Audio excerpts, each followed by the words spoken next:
যারা ক্ষমা করে এরা অনেক ভালো থাকে ভাই, জানেন? আপনি ক্ষমা করে দিলে আপনি শান্তিতে থাকবেন। আপনি যদি আপনার ব্যাড এক্সপিরিয়েন্স, তিক্ত অভিজ্ঞতা, কে আপনারে গালি দিছিল, কষ্ট দিছিল, সবসময় এগুলো বয়ে বেড়ান, it will burn your self inside. এগুলো আপনার ভিতরে জ্বালায় পোড়ায় ছারখার করে দিবে।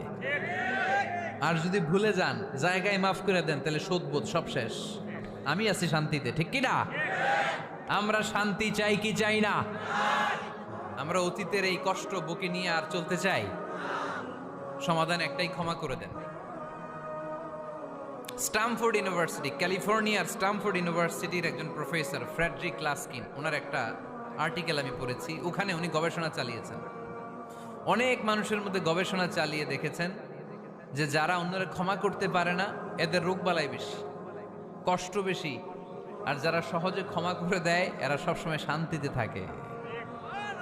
এটা পরীক্ষিত, এটা ওনার একটা রিসার্চ।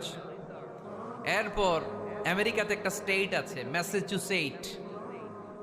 এই ম্যাসাচুসেট জেনারেল হসপিটালে একজন পৃথিবী বিখ্যাত সাইকিয়াট্রিস্ট বসে, মনোবিজ্ঞানী, নাম হচ্ছে প্রফেসর হারবার্ট বেনসন।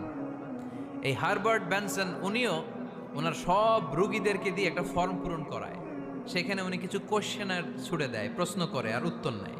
পরে জরিপ করে উনি দেখতে পেয়েছে ওনার যে সমস্ত রোগীরা মনের ভিতরে রোগ, এই রাগ, এই ক্ষোভ, এই হিংসা বিদ্বেষ এগুলো অন্তরে পুষে রেখেছে, এদের স্ট্রোক করার এবং হার্ট অ্যাটাক করার রেটিংটা বেশি। এরা মেন্টাল স্ট্রেসে ভোগে বেশি। আর যারা সহজে ক্ষমা করে দেয়, মাফ করে দেয়, এদের মধ্যে এই রোগ বালাই নাই। যেরকম সুবহানাল্লাহ। এজন্য আল্লাহ বললেন মুত্তাকিনদের ৩ নাম্বার বৈশিষ্ট্য, মুত্তাকিনরা আল্লাহর কাছে যেমনি ক্ষমা চায়, তারা নিজেরাও অন্যদেরকে তেমনি ক্ষমা করে দেয়। ওয়াল আফিনা আনিন নাস, আজকে থেকে আমরা মানুষের ক্ষমা করে দিব। কারো জন্য অন্তরে কোনো হিংসা বিদ্বেষ পুষে রাখা যাবে?